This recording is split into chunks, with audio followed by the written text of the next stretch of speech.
Welcome to master mind of GK. एक बार फिर से आप लोग का स्वागत है मास्टर माइंड ऑफ जीके में। फ्रेंड्स, जैसा कि मैंने आप लोग को बताया था कि बिहार पुलिस कांस्टेबल की जो नई बहाली आ जाएगी उसके बाद मैं कंटिन्यू आपको यूट्यूब पर क्लास प्रोवाइड कराऊंगा। फ्रेंड्स, तो चलिए आज से शुरू करते हैं। फ्रेंड्स, आज इस वीडियो में 100 प्रश्न का फुल लेंथ प्रैक्टिस सेट देखेंगे। बिल्कुल इसी पैटर्न पर इसी तरह का प्रश्न आपको जो बिहार पुलिस कांस्टेबल की परीक्षा होगी उसमें पूछा जाएगा। ठीक फ्रेंड्स, तो देखिए आप लोग पहले क्वेश्चन पैटर्न को समझिए। देखिए टोटल 100 प्रश्न इसमें पूछा जाएगा। इसमें मैथ से आपका 10 प्रश्न रहेगा। ठीक फ्रेंड्स, तो मैथ का सोल्यूशन इस पर नहीं दे सकते हैं, अलग से उसका मैं दूंगा। इसमें टोटल आपका 90 प्रश्न का सोल्यूशन मैं देने वाला हूँ। ठीक है, और देखिए फ्रेंड्स, इसमें जो इस एग्जाम का जो रीड है फ्रेंड्स जीके जीएस है। ठीक है, जीके जीएस पे से आपका 70 प्रश्न पूछा जाएगा, 10 प्रश्न हिंदी से और 10 प्रश्न अंग्रेजी से। ठीक है, और 10 प्रश्न आपका गणित से पूछा जाएगा।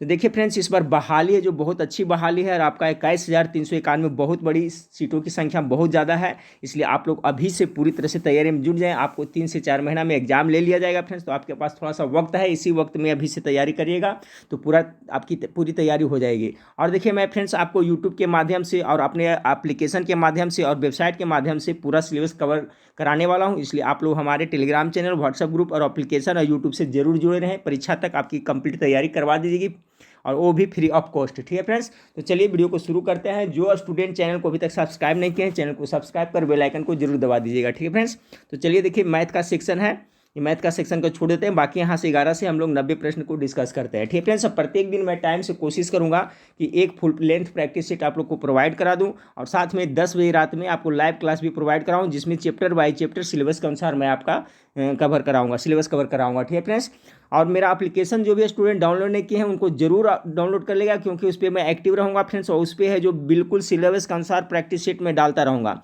एप्लीकेशन जो स्टूडेंट नहीं डाउनलोड किया है, master mind of GK search करिएगा, आपका प्ले स्टोर में आ जाएगा, नहीं तो उसका लिंक इस वीडियो के नीचे डिस्क्रिप्शन में दिया हुआ, वहाँ से आप लोग ज्वाइन कर लीजिएगा। तो चलिए शुरू करते हैं फ्रेंड्स। वीडियो को लाइक नहीं किए हैं तो वीडियो को लाइक कर दीजिए। देखिए पहला हिंदी सेक्शन से प्रश्न है फ्रेंड्स। इसी तरह का प्रश्न पूछा जाएगा, निम्न में से कौन सा तत्सम नहीं है। तो देखिए तत्सम और तद्भव के बारे में जाने फ्रेंड्स। जैसे तत्सम शब्द किसे कहते हैं, जो संस्कृत का शब्द है जो हिंदी में यूज करते हैं ज्यों के त्यों, वो क्या तत्सम है। और अगर जो तत्सम संस्कृत का शब्द है उसको बिगड़ा हुआ रूप को क्या कहते हैं, तद्भव कहते हैं। तो इसमें कह रहा है तत्सम नहीं है। तो 11 नंबर सवाल का करेक्ट आंसर ये आपका सी हो जाएगा। ठीक फ्रेंड्स, कूची कूची है जो क्या है फ्रेंड्स, ये आपका तत्सम नहीं है, ये क्या है, तद्भव शब्द है। यानी तत्सम शब्द संस्कृत भाषा का वे शब्द है जो संस्कृत से हिंदी में उसी रूप में आता है, अभी मैं बता चुका हूँ। ठीक है फ्रेंड्स, तो कूची तत्सम नहीं है। ठीक है फ्रेंड्स, शेष सभी जो है आपका तत्सम शब्द है, ये कूची नहीं है। बाकी कपाट है, कीटक है और कुम्भकार, ये सभी है जो आपका तत्सम, जबकि कूची तत्सम शब्द नहीं है। तो इसका correct answer option number C होगा। आप लोग गेस करते चलिए प्रश्न, प्रत्येक प्रश्न को। ठीक है फ्रेंड्स, बारीकी से देखते चलिए ध्यानपूर्वक। 12 नंबर सवाल है, उत्पत्ति के आधार पर शब्दों के 4 भेद किए गए हैं, निम्न में से कौन सा भेद गलत है। देखिए सभी पहले भी बता चुका हूं मैं कि शब्द के उत्पत्ति के आधार पर 4 भेद है। ठीक है, 12 का, तो कौन सा भेद आपका इसमें नहीं है, कौन सा भेद गलत है। तो तत्सम, तद्भव, विदेशी, देशज, विदेशानी, यौगिक है जो फ्रेंड्स नहीं है। ठीक है, ये आपका है जो उत्पत्ति के आधार पर यौगिक है जो इसका भेद नहीं है। तो इसका correct answer option number C हो जाए। देखिए उत्पत्ति के आधार पर शब्दों के 4 भेद कौन कौन है फ्रेंड्स, उसको मैं बताता हूँ, आप लोग ध्यानपूर्वक सुनते रहिएगा। ठीक है फ्रेंड्स, तो आपका उत्पत्ति के आधार पर हो गया एक तत्सम, दूसरा हो गया तद्भव और तीसरा हो गया फ्रेंड्स देशज। ठीक है, इसमें देखिए देशज नहीं दिया था, देशज। और चौथा हो गया जो अब क्या हो गया, विदेशी या विदेशज हो गया। तो उत्पत्ति के आधार पर शब्द के 4 प्रकार होते हैं। यौगिक है जो फ्रेंड्स आपका है जो उत्पत्ति के आधार पर, ये आपका इसका भेद नहीं है। तो ऑप्शन नंबर सी इसका करेक्ट आंसर हो जाएगा। 13 नंबर सवाल को देखिए। 13 नंबर सवाल आपका है कि क्रिया के मूल रूप को क्या कहते हैं। तो क्रिया के मूल रूप को क्या कहते हैं, गेस करिए। तो उसको धातु कहा जाता है। ऑप्शन नंबर सी इसका करेक्ट आंसर हो जाएगा। 14 नंबर सवाल देखिए, हाथ से लिखा हुआ शब्द समूह के लिए एक शब्द क्या है। अनेक शब्दों का एक शब्द ऐसा पूछा जाता है आपका। 14 नंबर सवाल का करेक्ट आंसर क्या होगा, तो हस्तलिखित हो जाएगा। यानी ऑप्शन नंबर डी इसका करेक्ट आंसर है। हाथ से लिखा हुआ शब्द समूह के लिए एक शब्द क्या है, तो इसका हो जाएगा आपका हस्तलिखित हो जाएगा। 15 नंबर सवाल है, भौतिक का विलोम शब्द क्या होगा, उल्टा शब्द जिसे कहते हैं। तो भौतिक का क्या होगा, 15 का गेस करते चलिएगा। तो करेक्ट आंसर ऑप्शन नंबर ए हो जाएगा, डी हो जाएगा, आध्यात्मिक। भौतिक का उल्टा शब्द यानी विपरीतार्थक शब्द क्या होगा, आध्यात्मिक हो जाएगा। 16 नंबर सवाल को देखिए, सही वर्तनी वाले शब्द का चयन करिए। इसमें सही कौन सा लिखा हुआ है। 16 का जो करेक्ट आंसर हो जाएगा फ्रेंड्स उपयुक्त, इस तरह से ये है जो सही लिखा हुआ है, बाकी ये सभी है जो क्या है गलत लिखा हुआ है। इसलिए correct answer option number C हो जाएगा। बिल्कुल इसी तरह का प्रश्न आपका बिहार पुलिस कांस्टेबल में पूछा जाएगा। 17 नंबर सवाल को देखिए, सुभद्रा कुमारी चौहान की कविता का नाम क्या है। सुभद्रा कुमारी चौहान झांसी की रानी उन्हीं ने लिखा था फ्रेंड्स, आप लोग को पता होगा। तो चलिए 17 का करेक्ट आंसर क्या होगा, तो पुत्र वियोग है जो सुभद्रा कुमारी चौहान की द्वारा लिखा हुआ है, तो इसका करेक्ट आंसर क्या होगा, ऑप्शन नंबर बी हो जाएगा। ये पुत्र वियोग किसने लिखा है, तो सुभद्रा कुमारी चौहान की कविता है, ठीक है फ्रेंड्स। तो 17 का करेक्ट आंसर ये आपका ऑप्शन नंबर ए हो जाएगा। और एक खूब लड़ी मर्दानी झांसी वाली रानी, वो भी सुभद्रा कुमारी चौहान ने लिखा है, तो ये भी याद रखिएगा। तो 17 का correct answer option number B हो जाएगा। पुत्र वियोग किसका है, तो सुभद्रा कुमारी चौहान का है। अर्धनारीश्वर निबंध के निबंधकार कौन है, देखिए अर्धनारीश्वर एक निबंध है, इसके निबंधकार के बारे में पूछा जा रहा है। तो 18 का जो करेक्ट आंसर हो जाएगा ऑप्शन नंबर ए हो जाएगा, रामधारी सिंह दिनकर, ठीक है फ्रेंड्स। रामधारी सिंह दिनकर के द्वारा ये आपका लिखा गया, तो करेक्ट आंसर ये हो जाएगा। 19 नंबर सवाल, जिसे कठिनाई से जीता जा सके उसे क्या कहता है, जिसे जीतने में यानी कठिनाई हो, यानी कठिनाई से जीता जा सके, तो आप लोग गेस करते चलिए। तो 19 का करेक्ट आंसर क्या होगा, जो कठिनाई से जीता जा सके उसे क्या कहते हैं, तो दुर्जेय कहते हैं। इसका correct answer option number C हो जाएगा। 20 नंबर सवाल को देखिए, नदी का पर्यायवाची शब्द क्या, सिनोनिम्स पूछा जा रहा है नदी का, तो नदी को क्या कहते हैं, तड़ाक कहते हैं, नहीं सर कहते हैं, तालाब कहते हैं, निर्जरनी कहते हैं। तो 20 का करेक्ट आंसर ये हो जाएगा फ्रेंड्स आपका ऑप्शन नंबर ए, निर्जरनी। निर्जरनी मीन्स क्या होता है, नदी होता है, नदी का पर्यायवाची शब्द ये हो गया। तो 10 प्रश्न देखिए इसी तरह से मिला जुला करके हिंदी से पूछा जाएगा, तो बहुत बड़ी बात नहीं है फ्रेंड्स, थोड़ा सा ध्यान दिएगा तो हिंदी से आपका 10 का 10 प्रश्न पकड़ा जाएगा। अब हिंदी का अंग्रेजी का भी है जो सिंपल ही प्रश्न पूछा जाता है। 21 नंबर सवाल देखिए, कह रहा है translate the sentence into English, यानी यह एक हिंदी में दिया हुआ है, इसको इंग्लिश में आपको ट्रांसलेट करना है। 21 का तो क्या हो जाएगा फ्रेंड्स, कह रहा है यह जल शुद्ध एवं साफ है, तो ये हो जाएगा क्या, this water is pure and clean, यानी ऑप्शन नंबर बी इसका करेक्ट आंसर होगा, यह जल शुद्ध एवं साफ है। 22 नंबर सवाल को देखिए, कह रहा है फ्रेंड्स आपका कि select the incorrectly spelled word, यानी इसमें मतलब गलत कौन लिखा हुआ है, इसका स्पेलिंग गलत लिखा हुआ है। तो डेंटिस्ट है, कारपेंटर है, देखिए कारपेंटर तो आपका सही है, डॉक्टर डी से ये भी सही है, डेंटिस्ट एक गलत है फ्रेंड्स, प्लम्बर भी सही है। डेंटिस्ट का स्पेलिंग क्या होता है, तो डेंटिस्ट का जो स्पेलिंग होता है फ्रेंड्स आपका जो सही होता है DENTEIST होता है, ठीक है, DENTEIST ये है जो आपका इसमें लिया हुआ है, तो ये आपका गलत लिखा हुआ है, जबकि सही क्या होता है फ्रेंड्स, तो इसे होता है डेंटिस्ट, सिंपल TIST होता है, ये होता है आपका सही होता है, एक गलत लिखा है यहाँ पर जो ई लगा दिया ना फ्रेंड्स वो गलत है, DENTIST डेंटिस्ट इस तरह से होता है ना कि यहाँ पर ये है जो ई लगता है, तो ये गलत हो गया। ऑप्शन नंबर 20 का करेक्ट आंसर होगा।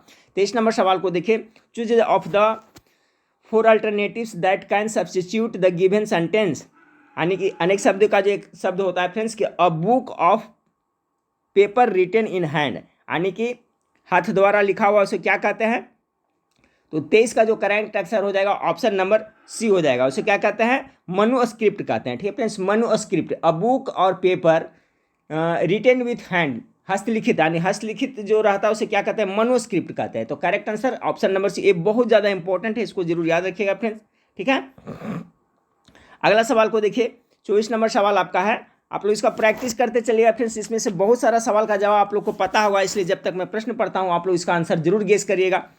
Choose the synonym of the given word, इसका सिनोनिम पूछा जा रहा है, तो 24 का करेक्ट आंसर क्या हो जाएगा फ्रेंड्स, सिनोनिम कर रहा है क्या, एपरिएंट कर रहा है, तो एपरिएंट मतलब क्या होता है, एपरिएंट मतलब कह सकते हैं स्पष्ट कहते हैं, तो इसका सिनोनिम क्या होगा, इसका हो जाएगा ऑब्वियस हो जाएगा, ठीक है फ्रेंड्स, ऑब्वियस मतलब ये होता है स्पष्ट होता है, तो इसका correct answer option number B हो जाएगा। 25 का कह रहा है I gave him a pen change into passive voice में, ठीक है फ्रेंड्स, ये आपका इसको पैसिव वॉइस में कर रहा है, I gave him a pen, मैंने उसे एक कलम दिया, इसका पैसिव वॉइस में करिएगा तो क्या हो जाएगा फ्रेंड्स कि a pen was given to him by me, यानी ऑप्शन नंबर इसका करेक्ट आंसर हो जाएगा। 26 नंबर सवाल को देखिए, कर रहा है आपका कि from a word by adding ance as suffix, ठीक है फ्रेंड्स, इसको जोड़ के कौन सा वर्ड इसका बनेगा, तो 26 नंबर सवाल का दिए गए सफिक्स से बनने वाले शब्द क्या हो जाएगा, सफिक्स मतलब होता है प्रत्यय होता है, ठीक है फ्रेंड्स, याद रखिएगा प्रत्यय क्या होता है, ऐसे कोई भी शब्द के लास्ट में लगा जाता है, ठीक है, उपसर्ग होता है शब्द के पहले, तो इसको सफिक्स प्रत्यय से कौन सा होगा फ्रेंड्स, यहाँ एंस से कौन सा बनेगा, तो 26 का करेक्ट आंसर हो जाएगा ऑप्शन नंबर डी हो जाए, ऑप्शन नंबर आपका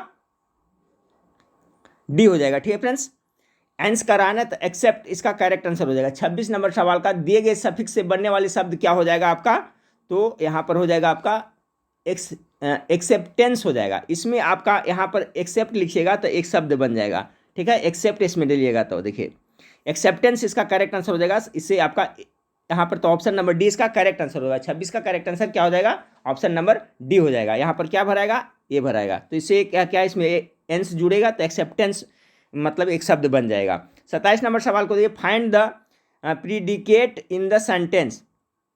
27 का क्या होगा यहाँ पर फ्रेंड्स, ही डिलीवर्ड हिज स्पीच। तो 27 का जो करेक्ट आंसर हो जाएगा फ्रेंड्स ऑप्शन नंबर आपका, इसमें देखिए क्या करता है प्रेडिक्ट नहीं, तो इसमें आपका करेक्ट आंसर क्या हो जाएगा, ऑप्शन नंबर 27 का सी हो जाएगा, डिलीवर हिज स्पीच।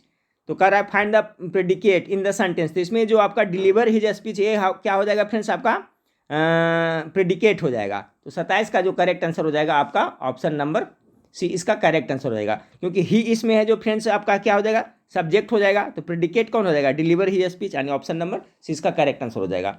28 नंबर सवाल को देखिए, 28 नंबर सवाल आपका कर रहा है find the object indirect in the sentence. Find the object indirect in the sentence, I gave him a book. Simple 28 का फ्रेंड्स क्या हो जाएगा, तो ऑप्शन नंबर इसका सी हो जाएगा। ये हो जाएगा, हिम है ऑब्जेक्ट, यही हो जाएगा ना, तो ऑप्शन नंबर सी हो जाएगा। 29 नंबर सवाल को देखिए फ्रेंड्स, 29-30 में कह रहा है आपका fill in the blanks with appropriate words. इसमें खाली स्थान में क्या भरा जाएगा, तो 29 का देखिए, यू नीड टू खाली स्थान द सेमिनार। तो क्या हो जाएगा, यानी सेमिनार में क्या भाग लेते हैं, अटेंड करता है ना, तो you need to attend the seminar. ठीक है फ्रेंड्स, यहाँ पर क्या हो जाएगा, अटेंड हो जाएगा, ना कि गो होगा, कम होगा, रिच होगा। You need to attend the seminar, तो ऑप्शन नंबर सी इसका करेक्ट आंसर। 30 नंबर सवाल को देखें, कह रहा है कि खाली स्थान U a mistake in your speech. देखिए ये सिंपल है फ्रेंड्स, आप बना सकते हैं। 30 का क्या हो जाएगा, तो यू मेड अ मिस्टेक, नहीं कहता है आई मेक अ मिस्टेक, उसी तरह से तो पास्ट में करा है, तो you made a mistake in your speech, यानी कि आपने जो भाषण दिया उसमें एक आपने गलती की। ठीक है, भाषण देने में गलती की। तो 30 का करेक्ट आंसर ऑप्शन नंबर ए हो जाएगा। तो देखिए इसी तरह से अंग्रेजी का रहेगा फ्रेंड्स, तो अंग्रेजी और हिंदी का सेक्शन देख लिया। मैथ वाला तो मैं बताया था फ्रेंड्स कि आपका बाद में सोल्यूशन दूंगा। अब बाकी सेक्शन अब देख लेते हैं, ये भी आपका मैथ का है फ्रेंड्स, तो मैथ का इसमें मैं छोड़ देता हूँ। 35-36 हो गया।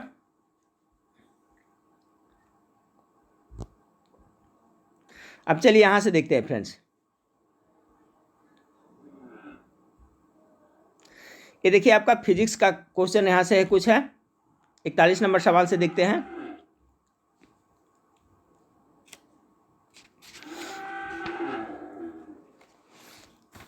इकतालीस नंबर सवाल से देखिए फ्रेंड्स,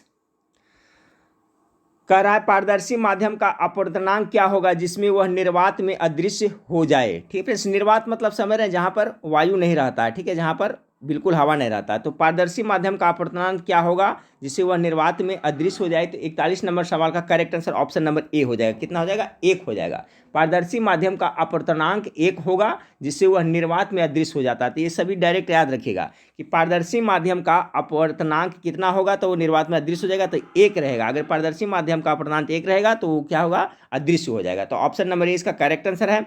42 नंबर सवाल को देखिए, 42 नंबर सवाल आपका क्या कर रहा है फ्रेंड्स, 42 नंबर सवाल आपका कर रहा है यदि चंद्रमा का गुरुत्व का मान पृथ्वी के गुरुत्व के मान का 1/6 है तो चंद्रमा पर स्थित एक सेकेंडरी लोलक की लंबाई क्या होगी। बहुत अच्छा है, इसको डायरेक्ट याद कर लीजिएगा। 42 का करेक्ट आंसर हो जाएगा फ्रेंड्स ऑप्शन नंबर ए हो जाएगा। ठीक है, ऑप्शन नंबर ए इसका 16.5 सेंटीमीटर। अगला सवाल है, बर्फ का घनत्व x ग्राम प्रति सेंटीमीटर क्यूब है तो पानी का घनत्व y ग्राम इतना है। जब m ग्राम बर्फ पिघलती है तो इसके आयतन में कितना परिवर्तन होगा। तो ये सब प्रश्न देखिए हूबहू पूछा जाता है, तो इसको देखिए याद कर लीजिएगा। 43 का करेक्ट आंसर जो ऑप्शन नंबर डी इसे हो जाएगा। ठीक है, अगला सवाल चलिए 44 नंबर सवाल को देखें कि दो ऊंचाई के बर्तनों में दो बराबर ऊंचाई के बर्तनों में 2 द्रव भरे हैं जिनके अपवर्तनांक क्रमशः 1.6 तथा 1.9 है तथा अधिक गहरा बर्तन प्रतीत होता है। 44 का जो आपका करेक्ट आंसर हो जाएगा ऑप्शन नंबर ए हो जाएगा 1.6 वाला। चलिए 45 नंबर सवाल को देखिए। अब देखिए यहाँ से आपका जीके जीएस और साइंस का क्वेश्चन है, यहाँ से ध्यानपूर्वक चलिएगा फ्रेंड्स, यही बेस है इस एग्जाम का जो जीके जीएस है। जो ऊष्मा किस प्रक्रिया से सर्वाधिक तीव्र गति से स्थानांतरित होती है, गेस करते चलिएगा। 45 नंबर सवाल का तो ऊष्मा है जो आपका फ्रेंड्स आपका विकिरण के द्वारा होता है। ठीक है, सबसे अधिक स्थानांतरित होती है। तो 45 का correct answer option number C, बहुत ही अच्छा शानदार क्वेश्चन है कि ऊष्मा किस प्रक्रिया से सर्वाधिक तीव्र गति से स्थानांतरित होती है। तो इसका जो करेक्ट आंसर हो जाएगा ऑप्शन नंबर सी हो जाएगा 45 का सी, विकिरण के माध्यम से तीव्र गति से स्थानांतरित होती है। 46 नंबर सवाल को देखिए। 46 नंबर सवाल आपका है कि अनुनाद पर प्रणोदित दोलनों का आयाम होता है। फिजिक्स का इंपॉर्टेंट क्वेश्चन है। तो करेक्ट आंसर क्या होता है? अधिकतम होता है। देखिए अनुनाद पर जो प्रणोदित दोलनों की आयाम होता है फ्रेंड्स, वो क्या होता है? तो आपका अधिकतम होता है। तो 46 का जो करेक्ट आंसर हो जाएगा ऑप्शन नंबर बी हो जाएगा। चलिए अगला सवाल को लेते हैं फ्रेंड्स। 47 नंबर सवाल को देखते हैं। 47 नंबर सवाल आपका है कि निम्न में से कौन सा पदार्थ प्रतिचुंबकीय पदार्थ है? तो 47 का जो करेक्ट आंसर हो जाएगा आपका कॉपर। कॉपर है जो क्या प्रतिचुंबकीय पदार्थ है। देखिए प्रतिचुंबकीय पदार्थ किसे कहते हैं फ्रेंड्स? तो जो प्रतिचुंबकीय पदार्थ होता है जो चुंबकीय क्षेत्र के क्या होता है विपरीत दिशा में मंद चुंबकित होती है, उसे क्या कहते हैं? तो प्रतिचुंबकीय कहते हैं। तो कॉपर इसका करेक्ट आंसर हो जाएगा। 48 नंबर सवाल को देखिए। निम्न भौतिक राशियों में से कौन सी मूलभूत राशि नहीं है? मूलभूत राशि इसमें से कौन सा नहीं है? तो 48 का जो करेक्ट आंसर हो जाएगा फ्रेंड्स आपका ऑप्शन नंबर डी हो जाएगा। कार्य है जो आपका मूलभूत राशि नहीं है, बाकी ज्योति तीव्रता और उष्मागतिकीय ताप और विद्युत धारा ये सभी है। 49 नंबर सवाल को देखिए कि निम्न में से कौन सी मात्रक विहीन राशि है? इसमें मात्रक विहीन कौन सा है? तो 49 का जो करेक्ट आंसर हो जाएगा फ्रेंड्स ऑप्शन नंबर आपका बी, विस्थापन प्रवणता है जो क्या है आपका मात्रक विहीन राशि है। अगला सवाल देखिए आपका है कि दो प्रतिरोध R1 और R2 जिसमें R1 है जो R2 से बड़ा है समानांतर क्रम में जुड़े हैं, तो तुल्य प्रतिरोध R के लिए निम्न में से क्या सही होगा? तो 50 का जो करेक्ट आंसर होगा ऑप्शन नंबर डी हो जाएगा। ठीक है फ्रेंड्स। अगला सवाल को देखिए। प्रोड्यूसर गैस किसका मिश्रण होता है? बहुत ही इंपॉर्टेंट सवाल है फ्रेंड्स 51 नंबर सवाल का। तो प्रोड्यूसर गैस है जो किसका मिश्रण होता है फ्रेंड्स? तो CO+N2 का होता है। तो 51 का करेक्ट आंसर ऑप्शन नंबर ए हो जाएगा। ठीक है, प्रोड्यूसर गैस है जो किसका किसका मिश्रण होता है? तो इसका हो जाएगा आपका CO+N2 का हो जाएगा। तो करेक्ट आंसर आपका 51 का करेक्ट आंसर ऑप्शन नंबर ए हो जाएगा। 52 नंबर सवाल को देखिए कि कौन सी गुप्त गैसों के नाम से जानी जाती है? चलिए गुप्त गैसों के नाम से कौन जाने जाते हैं गेस करिएगा फ्रेंड्स अगला सवाल का। तो 52 नंबर सवाल का जो आपका करेक्ट आंसर हो जाएगा फ्रेंड्स ऑप्शन नंबर आपका डी हो जाएगा। ठीक है, 52 नंबर सवाल का जो है आपका करेक्ट आंसर क्या हो जाएगा? क्रिप्टॉन हो जाएगा, जो फ्रेंड्स गुप्त गैस के नाम से जाना जाता है। तो आपका सवाल नंबर 52 का correct answer option number D हो जाएगा। अगला सवाल है फ्रेंड्स आपका कि 520 ग्राम पानी में 45 ग्राम नमक को मिलाकर एक विलयन तैयार किया जाता है। द्रव्यमान सांद्रता के संदर्भ में द्रव्यमान प्रतिशत की गणना कीजिए। 53 का जो करेक्ट आंसर होगा ऑप्शन नंबर डी हो जाएगा 7.96। ये आपका सब न्यूमेरिकल से इसमें देखिए कुछ क्वेश्चन दिया हुआ था। चलिए आगे देखते हैं। सफ़ेद फास्फोरस अणु है 54 का करेक्ट क्या होगा? सफ़ेद, तो P4 हो जाएगा ऑप्शन नंबर सी इसका करेक्ट आंसर हो जाएगा। P4 सफ़ेद फास्फोरस अणु है। डायरेक्ट इसको याद रखिएगा फ्रेंड्स। देखिए फास्फोरस क्या है? अति क्रियाशील धातु होता है। ठीक है फ्रेंड्स, इसके दो अप्रूफ होता है ना फास्फोरस का, एक सफ़ेद फास्फोरस होता है, एक लाल फास्फोरस होता है। तो जो लाल फास्फोरस का उपयोग होता है फ्रेंड्स हम लोग दिया सलाई में किया जाता है। आप लोग देखे होंगे, कभी पूछ दिया जाए फ्रेंड्स आपका कि दिया सलाई के जो माचिस का तिल्ली से होता है उसमें किसका उपयोग किया जाता है? तो लाल फास्फोरस का उपयोग किया जाता है, सभी लोग याद रखिएगा। और एक होता है जो आपका सफ़ेद फास्फोरस हो गया फ्रेंड्स। अब पीला या उजला फास्फोरस होता है, वो क्या बहुत ही तीव्र होता है, इसी को ठंडे जल में रखा जाता है। क्वेश्चन पूछा जाता है कि सफ़ेद फास्फोरस को कहाँ रखा जाता है? तो इसको बहुत अति क्रियाशील होता है इसलिए इसको ठंडे जल में रहता है। तो इससे दो प्रश्न बनता है। एक बनता है कि लाल फास्फोरस का प्रयोग कहाँ होता है? सभी लोग याद रखिए दिया सलाई में। और सफ़ेद फास्फोरस को कहाँ रखते हैं? तो पानी में रखते हैं। चलिए 55 नंबर सवाल को देखें। संक्रमण तत्वों के चुंबकीय गुण आधारित है। ठीक है, तो संक्रमण तत्वों के चुंबकीय गुण आधारित है। 55 का जो करेक्ट आंसर हो जाएगा ऑप्शन नंबर बी, उनके परमाणुओं में अयुग्मित इलेक्ट्रॉनों पर। 56 नंबर सवाल को देखिए फ्रेंड्स। 56 नंबर सवाल आपका है कि एसिटिलीकरण के लिए व्यापक स्तर पर प्रयुक्त यौगिक है। 56 का जो करेक्ट आंसर हो जाएगा ऑप्शन नंबर ए आपका एसिटिल क्लोराइड। 57 नंबर सवाल को देखिए। 57 नंबर सवाल आपका है कि फेन प्लवन विधि का इनके धातु कर्म में उपयोग होता है। 57 का correct answer option number sulphide oxide का। 58 नंबर सवाल को देखिए फ्रेंड्स कि कौन सी मिश्र धातु द्रव है? चलिए गेस करिए 58 का करेक्ट आंसर क्या होगा? तो देखिए आपका करेक्ट आंसर हो जाएगा फ्रेंड्स आपका ये हो जाएगा ऑप्शन नंबर सी इसका करेक्ट आंसर होगा। कौन सी मिश्र धातु द्रव है फ्रेंड्स? तो आपका Na+Ke है जो आपका मिश्र धातु द्रव है। तो 58 का correct answer option number C हो जाएगा, सोडियम पोटेशियम। अगला सवाल को देखिए फ्रेंड्स। 59 नंबर सवाल को देखिए। 59 नंबर सवाल आपका है कि स्कर्वी रोग जिसके लक्षणों में मसूड़ों के खून आना शामिल है उसे आहार में शामिल रोका जा सकता है। देखिए विटामिन सी के कमी से क्या होता है, स्कर्वी रोग हो जाता है। विटामिन सी क्या, विटामिन बी कमी से बेरी होता है बी उनसे फ्रेंड्स, और विटामिन सी की कमी से स्कर्वी मसूड़ा में रोग हो जाता है, जिससे क्या खून आने लगता है। तो इसका देखिए क्या, विटामिन सी खाएंगे तो क्या होगा, शामिल क्लियर हो जाएगा फ्रेंड्स। तो स्कर्वी रोग जिसके लक्षण मसूड़ों खून आता है, तो आहार में विटामिन सी शामिल करने से रोका जा सकता है। ठीक है, अगर किसी के मसूड़ा से खून आता है तो विटामिन सी जिसमें अधिक पाया जाता है वो खाइएगा तो ठीक हो जाएगा। 60 नंबर सवाल को देखिए कि प्रजनन का प्रक्रिया के दौरान, ठीक है, प्रजनन का प्रक्रिया के दौरान उत्पन्न होने वाली भिन्नताएं हो सकती है 60 का। तो 60 का जो करेक्ट आंसर हो जाएगा क्या फ्रेंड्स, ऑप्शन है वंशागत हो सकता है। 61 नंबर सवाल को देखिए, खाली स्थान अत्यल्प विकसित बच्चों को जन्म देता है। 61 का जो करेक्ट आंसर हो जाएगा ऑप्शन नंबर कंगारू है जो फ्रेंड्स अत्यल्प विकसित बच्चों को जन्म देता है। ठीक है, उनका जो बच्चा रहता है वो पूरी तरह से डेवलप विकसित नहीं रहता है, तो इसका याद रखिएगा सभी लोग, कंगारू जो ऑस्ट्रेलिया में पाया जाता है। अगला सवाल को देखिए, 62 नंबर सवाल को देखिए, 61 का हो गया फ्रेंड्स आपका। अब 62 नंबर सवाल को देखिए, 62 नंबर सवाल देखिए कि ऑल्ट फैक्ट्री शब्द निम्नलिखित में से किससे संबंधित है। ऑल्ट फैक्ट्री शब्द निम्नलिखित में से किससे संबंधित है। तो 62 का जो करेक्ट आंसर हो जाएगा फ्रेंड्स ऑप्शन नंबर डी हो जाएगा, ये गंध से संबंधित है। ठीक है, यानी 62 का जो करेक्ट आंसर हो जाएगा फ्रेंड्स आपका ऑप्शन नंबर डी हो जाएगा। अब 63 नंबर सवाल, 1 मिनट फ्रेंड्स, जनरेटर का आवाज़ आ रहा है।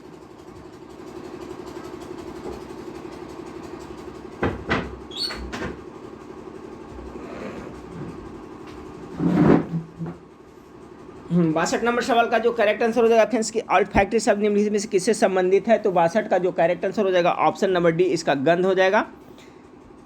62 का करेक्ट आंसर डी हो गया फ्रेंड्स। थोड़ा सेट है जो देखिए इसी तरह से बनाया हुआ, इसी तरह से आपको मिक्स करके एग्जाम में पूछा जाएगा फ्रेंड्स, तो देखते सभी तरह का प्रैक्टिस सेट देखते चलिएगा। 22 हो गया। 23 नंबर सवाल को देखिए, 23 नंबर सवाल आपका क्या कर रहा है, प्रयोग में हमें गुणों की विरासत को एक पीढ़ी से अलग पीढ़ी में ले जाने के लिए तंत्र प्रदान करता है। तो देखिए 63 का क्या होगा, मेंडले का नियम, जो आनुवंशिकता के नियम दिए थे फ्रेंड्स, सभी लोग याद रखिए। आनुवंशिकता का नियम का जन्मदाता कौन है, तो मेंडले साहब हैं, जो मटर के पौधे पर सब किए थे। उनका पूरा नाम था ग्रेगर जॉन मेंडल। ठीक है, तो यहाँ हो जाएगा मेंडले के प्रयोग हमें गुणों की विरासत एक पीढ़ी से अगली पीढ़ी में ले जाने की तंत्र प्रदान करता है। देखिए बहुत इंपॉर्टेंट क्वेश्चन, इसी टाइप का क्वेश्चन पूछा जाएगा। आगे फ्रेंड्स आपका कि पेशी तंतुओं की पतली पेशियाँ किस प्रोटीन पदार्थ से बनी होती है। तो पेशी तंतु का रहा है ना, तो 64 का जो करेक्ट आंसर हो जाएगा फ्रेंड्स आपका, देखिए एक्टिन का होता है, ट्रोपोनिन होता है, ट्रोपोमायोसिन, यानी ऑप्शन नंबर डी इसका करेक्ट आंसर होगा। पेशी तंतुओं की जो पतली पेशियां होता है वो सभी का बनाता है। 64 का correct answer option number D हो जाएगा। 65 नंबर सवाल को देखिए, 65 नंबर सवाल आपका दुग्ध निष्कासन हार्मोन को पहचानिए। तो 65 का करेक्ट आंसर क्या होगा, चलिए फ्रेंड्स आपको पता होगा, ऑक्सीटॉक्सिन होता है ना, यानी प्रोलैक्टिन और ऑक्सीटॉक्सिन दिया जाता है दूध निष्कासन के लिए। तो अब देखिए जानवर जो आपका गाय है, भैंस है, जिससे दूध नहीं होता है फ्रेंड्स, तो उसको दूध नहीं करने के लिए, दूध दूहने के लिए ये आपका हार्मोन के लिए आपको इंजेक्शन दिया जाता है। तो 65 का करेक्ट आंसर याद रखिएगा, प्रोलैक्टिन व ऑक्सीटॉक्सिन। तो 65 का करेक्ट आंसर डी हो गया। 66 नंबर सवाल को देखिए कि मेलानिन किससे स्रावित होता है। मेलानिन 66 का correct answer option number B हो जाएगा, त्वचा के क्रोमोटोफोर से। और इसी के कारण, मेलानिन के कारण ही त्वचा का रंग है जो गोरा या काला होता है, फिर से याद रखिएगा। और ये त्वचा के क्रोमोटोफोर से स्रावित होता है। सभी लोग याद रखिए, मेलानिन के कारण ही हमारा रंग गोरा या काला होता है। फिर जो आदमी गोरा या काला होता है तो इसी हार्मोन की वजह से होता है। तो क्या होगा, 66 का correct answer option number B हो जाएगा। 67 नंबर सवाल को देखिए, 67 नंबर आपका सवाल है कि वर्तमान भारत में जन्म दर तथा मृत्यु दर से संबंधित निम्न में से कौन सा कथन सही है। तो 67 का जो करेक्ट आंसर हो जाएगा फ्रेंड्स ऑप्शन नंबर सी, जन्म दर तथा मृत्यु दर दोनों गिर रही है। ठीक है, यही आपका जो करेक्ट आंसर होगा। वर्तमान में जन्म दर और मृत्यु दर से देखा जाए तो जन्म दर तथा मृत्यु दर दोनों क्या है, गिर रही है। 68 नंबर सवाल को देखिए, महाकाली नदी के एकीकृत विकास विषयक संधि भारत तथा किसके बीच हस्ताक्षरित की गई है। 68 का correct answer option number B, Nepal के साथ ही किया गया है। अगला सवाल देखिए फ्रेंड्स, विश्व वन्य जीव कोष का प्रतीक क्या है। बहुत इंपॉर्टेंट सवाल। 69 नंबर सवाल को देखिए, 69 का जो करेक्ट आंसर होगा ऑप्शन नंबर सी, लाल पांडा है। विश्व वन्य जीव कोष का प्रतीक क्या है, तो लाल पांडा है। 70 नंबर सवाल को देखिए, 70 नंबर सवाल आपका है कि अंतर्राष्ट्रीय ओलंपिक समिति में सदस्य नियुक्ति होने वाले प्रथम भारतीय कौन थे। तो 70 का करेक्ट आंसर होगा, आपका दोराब जी टाटा अंतर्राष्ट्रीय ओलंपिक समिति में सदस्य नियुक्त होने वाले प्रथम भारतीय आपका दोराब जी टाटा थे। 70 का करेक्ट आंसर बी हो जाएगा। 71 नंबर सवाल को देखिए, डॉक्टर विद्यानंद चंद्र राय के जन्म दिवस को किस दिवस के रूप में मनाया जाता है? बहुत इंपॉर्टेंट सवाल है 71 का। तो देखिए, डॉक्टर विद्यानंद चंद्र के रूप में हम लोग क्या डॉक्टर दिवस के रूप में मनाते हैं फ्रेंड्स? तो ऑप्शन नंबर बी यानी चिकित्सक दिवस के रूप में कब मनाया जाता है? तो 1 जुलाई को मनाया जाता है ना। डॉक्टर विद्यानंद राय का जन्म कब हुआ था? 1 जुलाई 1882 में हुआ था। तो ठीक है, तो इनके जन्म दिवस पर डॉक्टर या चिकित्सक दिवस मनाया जाता है। तो सभी लोग याद रखिएगा कि 1 जुलाई को क्या होता है? चिकित्सक दिवस या डॉक्टर दिवस मनाया जाता है भारत में। तो इनका जन्म कब हुआ था फ्रेंड्स? विद्यानंद चंद्र को। तो आपका 1882 में कहाँ हुआ था? तो पटना के बांकीपुर में हुआ था, ये बिहार के थे। अगला सवाल को देखते हैं, एनटीपीसी की स्थापना कब हुई थी? ठीक है friends, NTPC national thermal power corporation की स्थापना कब एनटीपीसी का पूछा जा रहा है? तो 72 का जो करेक्ट आंसर होगा 1975 ईस्वी में हुआ था। ठीक है फ्रेंड्स, 72 नंबर सवाल का करेक्ट आंसर याद रखिएगा, एनटीपीसी की स्थापना 1975 में हुआ था। 73 नंबर सवाल को देखिए कि बाह्य अंतरिक्ष में यात्रा करने वाला प्रथम मानव कौन था? तो 73 का जो करेक्ट आंसर हो जाएगा friends option number B, Yuri Gagarin, जो रशिया की थी, बाह्य अंतरिक्ष में यात्रा करने वाले प्रथम मानव यूरी गागरिन था। अगला सवाल को देखिए फ्रेंड्स कि यूनिक्स ऑपरेटिंग सिस्टम किसका ट्रेडमार्क है? 74 का जो करेक्ट आंसर हो जाएगा option number B, Bell laboratories का ये है ट्रेडमार्क है। 75 नंबर सवाल को देखिए, निम्न महापुरुषों में से कौन भारतीय राष्ट्रवाद का जनक कहलाता है? तो 75 का जो करेक्ट आंसर क्या हो जाएगा फ्रेंड्स? मेरे ख्याल से सबको पता होगा, राजा राम मोहन राय को क्या है फ्रेंड्स भारतीय राष्ट्रवाद का जनक कहा जाता है। राजा राम मोहन राय जिन्होंने आपका 1800 आपका ब्रह्म समाज की स्थापना किया था। ठीक है फ्रेंड्स, देखिए राजा राम मोहन राय से संबंधित एक प्रश्न पूछा जाता है, तो इसके बारे में थोड़ा मैं बताता हूँ, उसको ध्यान रखिए। राजा राम मोहन राय को भारतीय पुनर्जागरण का पिता भी कहा जाता है, याद रखिएगा, भारतीय राष्ट्रवाद का जनक भी कहा जाता है। ठीक है फ्रेंड्स, देखिए कलकत्ता में इन्होंने ब्रह्म समाज की स्थापना कब की थी? सभी लोग याद रखिएगा 20 अगस्त, अपडेट के साथ याद रखना है, 20 अगस्त 1828 ईस्वी में आपका राजा राम मोहन राय ने ब्रह्म समाज की स्थापना कहाँ की थी? तो कलकत्ता में की थी, सभी लोग याद रखिएगा। ठीक फ्रेंड्स, और इनके ही प्रयास से, राजा राम मोहन राय के प्रयास से ही आपका लॉर्ड विलियम बेटिंग ने 1829 ईस्वी में क्या किया था फ्रेंड्स? सती प्रथा पर प्रतिबंध लगाया था। ठीक है फ्रेंड्स, तो देखिए इससे एक प्रश्न हमेशा पूछा जाता है राजा राम मोहन राय से, तो भारतीय राष्ट्रवाद का जनक किसे कहा था? राजा राम मोहन राय को। या तो क्या बताया मैंने, भारतीय पुनर्जागरण का पिता किसे कहा जाता था? राजा राम मोहन राय को। इन्होंने 1828 ईस्वी में कलकत्ता में ब्रह्म समाज की स्थापना किया था, कब? 20 अगस्त 1828 में, और इन्हीं के सहायता से 1829 में लॉर्ड विलियम बेटिंग ने सती प्रथा का अंत किया था। अगला सवाल है फ्रेंड्स आपका कि हिंदू महासभा के संस्थापक कौन थे? 76 नंबर सवाल का। तो हिंदू महासभा का मदन मोहन मालवीय के द्वारा किया गया था फ्रेंड्स, सभी याद रखिएगा। इसकी स्थापना 1915 ईस्वी में किया गया था। तो हिंदू महासभा के संस्थापक कौन थे? तो मदन मोहन मालवीय ने किए थे। इसकी स्थापना कब हुई थी? तो आपका 1915 ईस्वी में। अगला सवाल 77 नंबर सवाल को देखिए। 77 नंबर सवाल आपका, पहली टेलीग्राफ लाइन लॉर्ड डलहौजी 1852 में किसके बीच में शुरू किया था फ्रेंड्स? तो कब? 1852 ईस्वी दे दिया। कलकत्ता से कहाँ? आगरा हुआ था। गेस करिए फ्रेंड्स 77 का करेक्ट आंसर क्या होगा? तो यही होगा ना, कलकत्ता से आगरा के बीच में हुआ था। पहली टेलीग्राम लाइन लॉर्ड डलहौजी के द्वारा कलकत्ता से आगरा के बीच में शुरू हुआ था। बहुत इंपॉर्टेंट क्वेश्चन है फ्रेंड्स, याद करिएगा। देखिए फ्रेंड्स, अभी से पढ़िएगा, एक क्वेश्चन को अभी से याद करते चलिएगा ना, तब जा करके आपकी तैयारी होगी। पूरा वीडियो जरूर देखिए, थोड़ा वक्त लगेगा, लेकिन फ्रेंड्स आपका तैयारी जरूर होते जाएगा। तो 77 का करेक्ट आंसर आपका ऑप्शन नंबर डी हो गया। 78 नंबर सवाल को देखिए, इनमें से किस गवर्नर जनरल ने भारत में सिविल सर्विस की स्वीकृति दिलाई, जो 1861 के बाद भारतीय सिविल सर्विस के नाम से जाना जाता है? चलिए सभी को दिमाग में इसका जवाब आ गया होगा, लॉर्ड कॉर्नवालिस सिविल सर्विस के जन्मदाता Lord Cornwallis. Option number C इसका करेक्ट आंसर हो जाएगा। तोमरन किस जातीय दल का था? तोरमान किस जातीय दल का था? तो 79 का जो करेक्ट आंसर होगा ऑप्शन नंबर बी, हून था। ठीक है फ्रेंड्स, क्या था? हून जातीय दल का था, तो 79 का करेक्ट आंसर। देखिए तोरमान भारत पर दूसरे हून आक्रमण का नेता था। हूनों का जो आक्रमण किया था तो उसी का नाम था, वही तोरमान था। तो इसका करेक्ट आंसर बी हो जाएगा। 80 नंबर सवाल को देखिए, भारत में शंकुधारी वन कहाँ पाया था? बहुत ज़्यादा इंपॉर्टेंट और बार बार एग्जाम में रिपीट होता है प्रश्न 80 का। तो शंकुधारी आपका हिमालय के पर्वत श्रेणी में पाया जाता है, तो ऑप्शन नंबर ए हो जाएगा। ठीक है, शंकुधारी वन है जो समशीतोष्णीय जलवायु के वन है फ्रेंड्स, तो हिमालय क्षेत्र में पाया जाता है। अगला सवाल को देखिए, भारत के एनिमल वेलफेयर बोर्ड का मुख्यालय कहाँ स्थित है? चलिए बहुत अच्छा सवाल, 81 नंबर सवाल का करेक्ट आंसर। तो देखिए इसका एनिमल वेलफेयर है ना, तो ये चेन्नई में है। ऑप्शन नंबर बी इसका करेक्ट आंसर होगा। 82 नंबर सवाल को देखिए, झूम कृषि कहाँ पर की जाती है? बार बार एग्जाम में रिपीट होने वाला प्रश्न।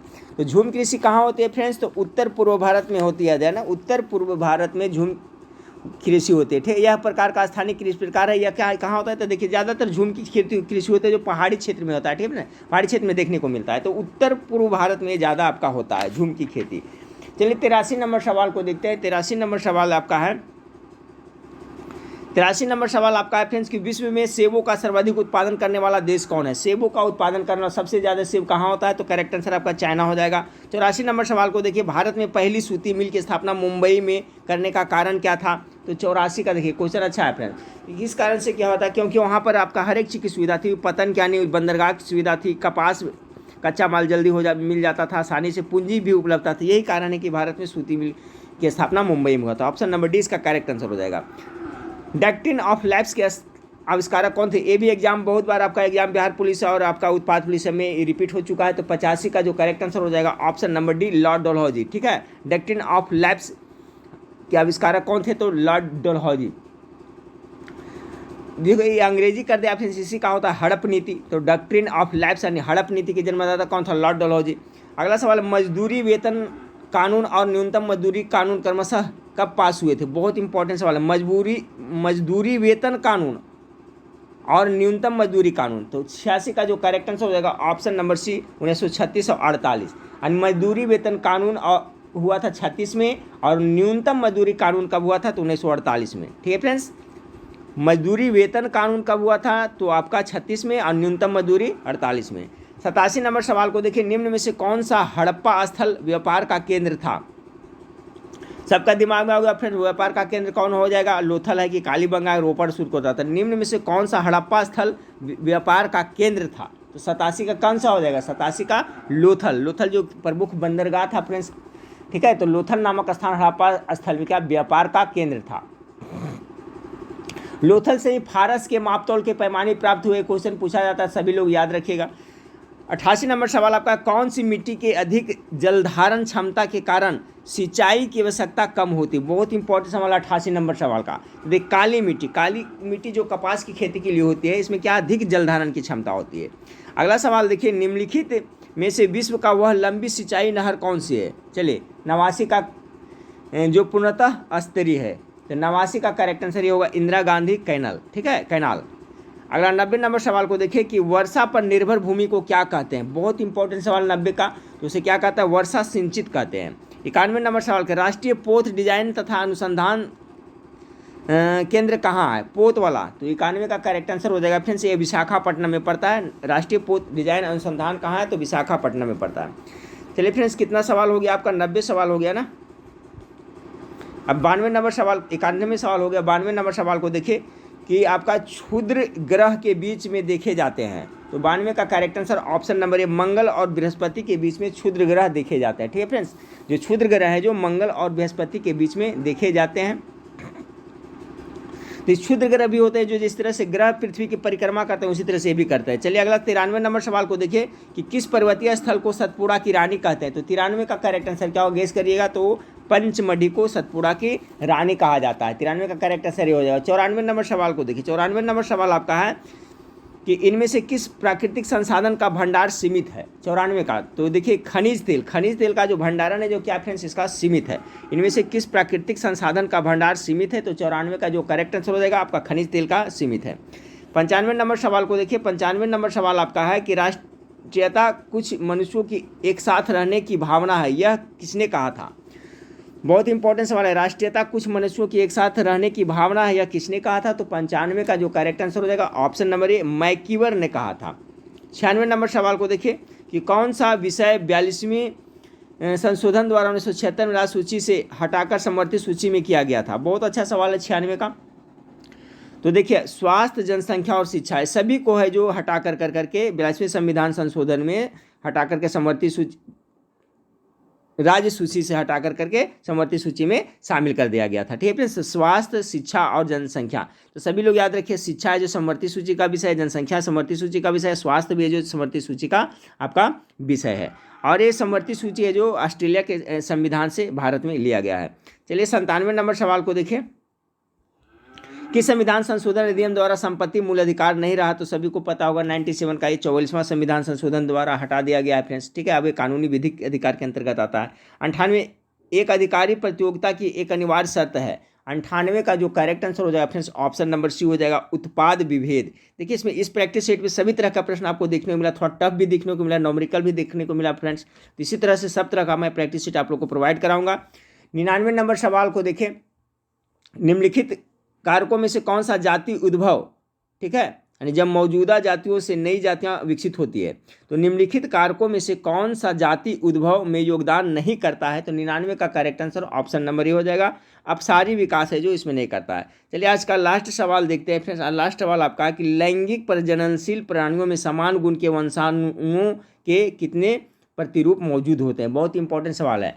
कितने होते हैं फ्रेंड्स, तो 2 होते हैं। लैंगिक प्रजननशील प्राणियों में समान गुण के वंशाणुओं के कितने प्रतिरूप मौजूद होते हैं, तो 2 होते हैं। ठीक है फ्रेंड्स, तो देखिए आपका फुल लेंथ का प्रैक्टिस सेट था जिसमें आपका मैथ का छोड़ करके सभी सेक्शन को देखें, अंग्रेजी, हिंदी, इसी टाइप का आपका प्रश्न एग्जाम में देखने को मिलेगा फ्रेंड्स। अभी से आप लोग प्रैक्टिस सेट करते रहिए और तैयारी के लिए प्रत्येक दिन आपको एक प्रैक्टिस सेट घर पर भी बनाना है फ्रेंड्स। आपका यूट्यूब चैनल पर भी देख लीजिएगा, मेरा एप्लीकेशन आप लोग डाउनलोड कर लिया, उसमें बहुत सारा जीके जीएस मिल जाएगा, हिंदी का मिल जाएगा, क्वेश्चन मिल जाएगा, जिसका लिंक इस वीडियो के नीचे दिया हुआ है।